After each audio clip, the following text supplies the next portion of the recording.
1,00,000 మంది శివభక్తులతో కలిసి మహారుద్రాక్ష పూజలో పాల్గొనండి. వెంటనే కాల్ చేసి మీ పేరును నమోదు చేసుకోండి. శివుడి ఆజ్ఞ లేనిదే చీమైనా కుట్టదు అంటారు. అలాంటిది శివాలయానికి వెళ్లి ఇంటికి వచ్చేటప్పుడు కాళ్ళు కడుక్కొని రావాలా? అలాగే శివుడికి సమర్పించిన పువ్వుల్ని ఇంటికి తీసుకురాకూడదా? శివాజ్ఞ లేనిదే చీమైనా కుట్టదు. మంచి విషయం. శివాలయానికి వెళ్ళి కాళ్ళు కడుక్కుని ఇంటికి వెళ్ళాలి అని అనేటటువంటి నియమం లేదు. శివాలయానికే కాదు, ఏ దేవాలయానికి వెళ్ళినా సరే కాళ్ళు కడుక్కుని ఇంటికి వెళ్ళకూడదు. ఎందుకు అంటే మనం భగవంతుణ్ణి ఆరాధన చేసినటువంటి ఫలితం కాళ్ళు కడుక్కుంటే పోతుంది. కాళ్ళు కడుక్కున్నాం అనుకోండి, ఇప్పుడు లోపల గుడిలోకి వెళ్ళేటప్పుడు కాళ్ళు కడుక్కుని లోపలికి వెళ్ళాలి తప్ప దేవాలయం దర్శనం అయిపోయి పూజలు పునస్కారాలన్నీ అయిపోయిన తర్వాత మనం ఇంటికి వెళ్ళేటప్పుడు కాళ్ళు కడుక్కుని ఇంట్లోకి వెళ్ళకూడదు. దేవాలయం నుంచి ఇంటికి కానీ, పుణ్యక్షేత్రాల నుంచి కానీ, యాత్రల నుంచి కానీ ఇంటికి వెళ్ళేటప్పుడు ఇంట్లో కూడా బయట కాళ్ళు కడుక్కుని లోపలికి వెళ్ళకూడదు.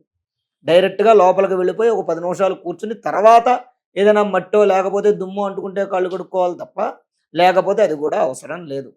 ఎందుకు అంటే దేవాలయం అతి పవిత్రమైనటువంటి స్థలం. పరమేశ్వరుణ్ణి ఆరాధన చేసినటువంటి ఫలితం, పరమేశ్వరునే కదా, ఏ దేవాలయం, చాలామంది శివాలయం అనే కాదు నవగ్రహాలకు వెళ్ళినా సరే కాళ్ళు కడుక్కోవాలంటారు. కానీ నవగ్రహాలకు వెళ్ళినా సరే కాళ్ళు కడుక్కోవాల్సిన అవసరం లేదు. ఎప్పుడైనా సరే శనివారం రోజున మాత్రం నవగ్రహాలకు మనం ప్రదక్షిణాలు చేస్తాం. మనకన్నా ముందు ఎవరో వెళ్ళి చక్కగా నువ్వులతోటి లేదా నువ్వుల నుండి అభిషేకం చేసుకుంటారు, నువ్వులతో పూజ చేసుకుంటూ ఉంటారు. వాళ్ళు శుభ్రం చేసే క్రమంలో ఆ నువ్వులు అవి అన్నీ కూడా కాస్త కింద పడి ఉంటాయి. వాళ్ళు పూజ చేసినటువంటి నువ్వులు మన పాదాలకి అంటుకుంటాయన్న కారణం చేత ముందు నవగ్రహాలకు వెళ్ళిపోయి, ఏ దేవాలయంలోకి వెళ్ళక ముందు డైరెక్ట్ నవగ్రహాల దగ్గరికి వెళ్ళిపోవాలి. వెళ్ళిపోయి చక్కగా ప్రదక్షిణాలు చేసి కాళ్ళు కడుక్కుని తర్వాత, అది శివాలయం అయితే శివ దర్శనం, రామాలయం అయితే రాముడి దర్శనం తర్వాత చేసుకుని ఓ 10 నిమిషాలు కూర్చుని ఇంటికి వెళ్ళాలి తప్ప, చాలామంది ఏం చేస్తారు, ఈ కారణంగా ఈ శివాలయానికి వెళ్తే కాళ్ళు కడుక్కోవాలని ఎందుకంటారయ్యా అంటే, ఎక్కువ నవగ్రహాలు వైష్ణవాలయాల్లో ఉండవు, శివాలయాల్లోనే ఉంటాయి. ఆ కారణంగా చాలామంది ఏం చేస్తారంటే, ఇక్కడ శని ఉంటాడు కాబట్టి ఈ శివుడికి ప్రదక్షిణం చేస్తాం, నవగ్రహాలకు కూడా దండం పెట్టుకుంటాం కాబట్టి ఆ కారణంగా కాళ్ళు కడుక్కుని వెళ్ళమని చెప్తారు తప్ప, అసలు డైరెక్ట్గా నవగ్రహాలకు ప్రదక్షిణాలు చేసినా పూజ చేసినా సరే కాళ్ళు కడుక్కోవాల్సిన అవసరం లేదు. కేవలం శనికి సంబంధించినటువంటి నువ్వులు దానం ఇస్తే తప్ప, ఆ నువ్వులు దానం ఇచ్చినప్పుడు మాత్రం ఇంటికి వెళ్ళి స్నానం మాత్రం ఖచ్చితంగా చేయాలి. ఎందుకంటే దానం ఇచ్చినప్పుడు ఏమవుతుంది అంటే, దానం ఇచ్చినప్పుడు మనం ఇచ్చిన తర్వాత ఒక నెగిటివ్ ఎనర్జీ అనేది మన శరీరంలో ఉంటుంది. ఆ దానం ఎప్పుడైతే ఇచ్చేస్తామో దానంతో పాటు మన మనస్సులో ఉన్నటువంటి దోషం తొలగిపోతుంది. మన శరీరానికి ఉన్నటువంటి ఆ దోషం తొలగిపోవడం కోసం ఇంటికి వెళ్ళి స్నానం చేయటం కేవలం నువ్వుల దానం ఇచ్చినప్పుడు అంతే తప్ప, శివాలయానికి వెళ్ళినప్పుడు లేదా నవగ్రహాల గుడికి వెళ్ళినప్పుడు కాళ్ళు కడుక్కోవాల్సిన అవసరం లేదు. అంటే గుడి నుంచి ఇంటికి వెళ్ళేటప్పుడు, గుళ్ళోకి వెళ్ళేటప్పుడు కాళ్ళు కడుక్కోవాలి. హస్తవు ప్రక్షాళయామి, పాదవు ప్రక్షాళయామి అని చెప్తాం కదా, ఖచ్చితంగా చేతులు కాళ్ళు కడుక్కునే భగవంతుడి యొక్క దర్శనం చేసుకోవాలి. కానీ దర్శనానంతరము హస్త ప్రక్షాళనం, పాద ప్రక్షాళనం అవసరం లేదు. ఇది మొదటి ప్రశ్నకి సమాధానం. రెండవది అంటే కొబ్బరి చిప్ప కానీ శివాలయంలో ఏదైనా ప్రసాదం పువ్వులో పళ్ళు ఏదైనా మనం తెచ్చుకోకూడదు అని అంటారు. ఎందుకంటారు? ఎందుకయ్యా అంటే, ఈశ్వరుడికి శివాలయానికి ఉత్తరంలో చండీశ్వరుడు ఉంటాడు. ఉత్తరతః చండీశ్వరాయ నమః నిర్మాల్యం సృజ్య. ఉత్తరంలో ఉన్నటువంటి ఆ చండీశ్వరుడికి పరమేశ్వరుడు ఇచ్చిన వరం అన్నమాట. ఏమిటి? నాకు నైవేద్యం పెట్టింది ఏదైనా సరే, నాకు పూజ చేసింది ఏదైనా సరే, నాకు అభిషేకం చేసింది ఏదైనా సరే దాని మీద నీకే హక్కు ఉంటుంది అని చెప్పి పరమేశ్వరుడు వరం ఇచ్చాడు చండీశ్వరుడికి.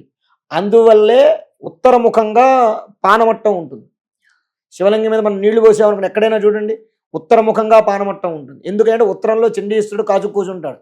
ఆ శివుడి మీద వచ్చేటువంటి ఆ పానమట్టం మీద వచ్చే నీళ్లతోటి స్నానం చేయాలని, ఆ నిర్మాల్యాన్ని స్వీకరించాలని, ఆ ప్రసాదాన్ని స్వీకరించాలనేటువంటి తృష్ణతోటి ఆ చండీశ్వరుడికి మాత్రం అధికారం.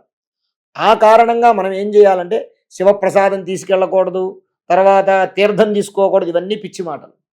కానీ మనం చేయాల్సిన పని ఏంటయ్యా అంటే, ఆ శివప్రసాదం ఏదైతే పంతులు గారు ఇచ్చారో, లేదా ఏదైతే పూలు ఇచ్చారో పళ్ళు ఇచ్చారో ఆ ప్రసాదాన్ని ఉత్తరం వైపు ఉన్నటువంటి చండీశ్వరుడి దగ్గరికి వెళ్ళి, అయ్యా పరమేశ్వరుడు యొక్క ప్రసాదం నాకు లభించింది నీ అనుగ్రహం వల్ల, నేను ఈ ప్రసాదాన్ని స్వీకరించేటటువంటి అనుగ్రహాన్ని నాకు కలిగించు అని చండీశ్వరుడి దగ్గర అనుజ్ఞ తీసుకుని వెళ్ళాలి. ఇప్పుడు ఒక వస్తువు కానీ లేదా ఒక పదార్థం కానీ లేదా ఒక స్థలం కానీ ఏదైనా సరే ఒక మనిషికి అధికారం ఉన్నప్పుడు అతని పర్మిషన్ లేకుండా మనం దాన్ని స్వీకరించకూడదు. ఈ శివుడి యొక్క ప్రసాదం కానీ తీర్థం కానీ ఇదంతా కూడా చండీశ్వరుడికి రిజిస్ట్రేషన్ అనమాట. చండీశ్వరుడు రిజిస్ట్రేషన్ చేయించుకున్నాడు. అందువల్ల చండీశ్వరుడి దగ్గరికి వెళ్ళి పర్మిషన్ తీసుకుని మాత్రమే మనం ప్రసాదం పట్టుకెళ్ళాలి తప్ప, లేకపోతే బంగారం పువ్వు ఇచ్చినా కూడా మనం పట్టుకెళ్ళకూడదు. గురువు గారు, సాధారణంగా దేవుడి దగ్గర పెట్టిన పువ్వుల్ని ఆడవాళ్ళు తీసుకుని తలలో పెట్టుకోవడం, లేదంటే పండితులు కూడా ఇస్తూ ఉంటారు. అవునమ్మా, వాటిని తలలో పెట్టుకుంటారు, మగవాళ్ళు అయితే చెవుల్లో పెట్టుకుంటారు. అవునమ్మా, మరి అలా శివయ్య దగ్గర పెట్టిన పువ్వుల్ని పెట్టుకోవచ్చా? చక్కగా పెట్టుకోవచ్చు. ఎందుకు అంటే ఈశ్వరుడు శివలింగంలో లింగం శివస్వరూపం, కింద ఉన్నటువంటి పానమట్టం అమ్మవారి స్వరూపం. శివుడిలోనే శక్తి ఉంది, శక్తిలోనే శివుడు ఉన్నాడు. ఆ రెండూ లేకుండా ఈ సృష్టి లేదు. కాబట్టి మనం అక్కడ ఉన్నది కేవలం లింగస్వరూపం కనబడుతోంది, కానీ ఆ లింగంలో పరమేశ్వరుడితో పాటు పార్వతీదేవి కూడా ఉన్నది, అమ్మవారు కూడా ఉన్నారు. అర్ధనారీశ్వర స్వరూపం కదా. ఆ కారణంగా ఈశ్వరుడు మీద పెట్టినటువంటి పువ్వును తప్పకుండా మనం చెప్పాంగా, చండీశ్వరుడు యొక్క అనుజ్ఞ తీసుకోవటం మనం తప్పనిసరిగా చక్కగా తలలో పెట్టుకోవచ్చు. దానికి ఏమీ ఇబ్బంది లేదు. గురువు గారు, ఇక్కడ ఇంకొక సందేహం ఉంది. నార్మల్ గా మనం పుణ్యక్షేత్రాలకు వెళ్తూ ఉంటాము, గుడికి వెళ్తూ ఉంటాం. మళ్ళీ మనకి ఏదో పని పడవో, లేదంటే మధ్యలో మన వాళ్ళు బంధువులు ఫ్రెండ్స్ ఉన్నారనో వేరే వాళ్ళు ఇంటికి కూడా వెళ్లాల్సిన అవసరం పడుతూ ఉంటుంది. కానీ ఒక్కసారి గుడికి వెళ్ళిన తర్వాత డైరెక్ట్ గా మన ఇంటికి మాత్రమే వెళ్ళాలి, మధ్యలో ఎవరిళ్ళకి వెళ్ళకూడదు. మనం సంపాదించుకున్న పుణ్యము, స్వామివారి దర్శన భాగ్యం సగం వారికే పోతుంది అంటారు. ఇది నిజమేనా? ఇప్పుడు మీరు ఒక 10 యాత్రలు చేయాలనుకున్నారనుకోండి, యాత్రల మధ్యలో వెళ్ళొచ్చు. కానీ 10 యాత్రలు పూర్తి అయిపోయిన తర్వాత చివరి యాత్ర దర్శనం అయిపోయాక డైరెక్ట్ మీ ఇంటికి వెళ్ళిపోవాలి. అర్థమైందా నేను చెప్పింది? ఇప్పుడు మీరు 10 యాత్ర వెళ్ళాలి, కాశ్మీర్ నుంచి రామేశ్వరం, కన్యాకుమారి వరకు దర్శనం చేద్దాం అనుకున్నారు. మధ్యలో బంధువులు ఉన్నారనుకోండి, ఈ మధ్యలో వెళుతూ 2 క్షేత్రాలు 3 క్షేత్రాలు అయ్యాక 4వ క్షేత్రానికి 3వ క్షేత్రం మధ్యలో వెళ్ళొచ్చు, దర్శనం వెళ్ళొచ్చు, వాళ్ళ ఇంట్లో ఉండొచ్చు, నిద్ర చేయొచ్చు. ఇవన్నీ యాత్ర మధ్యలో మీరు ప్రయాణం చేసిన ఫలితమే వస్తుంది తప్ప వాళ్ళకి ఫలితమే ఉండదు, వాళ్ళకేం ఇబ్బంది ఏమి ఉండదు. మీరు ఎప్పుడైతే ఈ సంపూర్ణ యాత్ర పూర్తి చేసేసినటువంటి తరువాత చివరి యాత్ర పూర్తి అయ్యాక డైరెక్ట్ మీ ఇంటికి వెళ్ళిపోవాలి, మధ్యలో ఎవరింటికి వెళ్ళకూడదు. ఎందుకు? యాత్ర చేసినటువంటి ఫలితం మనకి కలగాలి కాబట్టి వేరే వాళ్ళ ఇంటికి సంపూర్ణ యాత్ర పూర్తి అయిపోయాక వెళ్ళకూడదు తప్ప మధ్యలో వెళ్ళొచ్చు. మామూలుగా గుడికి వెళ్ళినప్పుడైతే గుడికి వెళ్ళినప్పుడైనా వెళ్ళొచ్చు. గుడికి వెళ్ళినప్పుడు దానికి దీనికి సంబంధం లేదు. ఇప్పుడు దేవాలయం ఉంది, ఇంట్లో నిత్య కార్యక్రమాలు, నిత్య భగవదారాధన, నిత్య దర్శనాలు చేసుకునేటప్పుడు దానికి ఏమి ఇబ్బంది. భగవంతుడి విషయంలో ఎవరి పూజా ఫలం వారిదే, ఎవరి కర్మఫలం వారిదే తప్ప దానికి ఏమి నియమం అంటూ ఏమీ లేదు. శ్రీ మహాగణాధిపతయే నమః. ఆరోగ్యము, ఐశ్వర్యము, ఆనందము, ఆర్థిక లాభం ఇవన్నీ కలగాలంటే ఆగస్టు 11వ తారీఖు మంగళవారం రోజున మేము నిర్వహించేటటువంటి 1,00,000 రుద్రాక్షల పూజలో పాల్గొనండి. పరమేశ్వరుడి యొక్క అనుగ్రహం వల్ల సర్వ విధములైనటువంటి కష్టాలు నివారణమై ఐశ్వర్యాలు కలుగుతాయి. 1,00,000 రుద్రాక్ష పూజలో పాల్గొనేటటువంటి వారు స్క్రీన్ మీద స్క్రోల్ అవుతున్నటువంటి నంబర్లకు కాల్ చేసి రిజిస్ట్రేషన్ చేసుకోగలరు.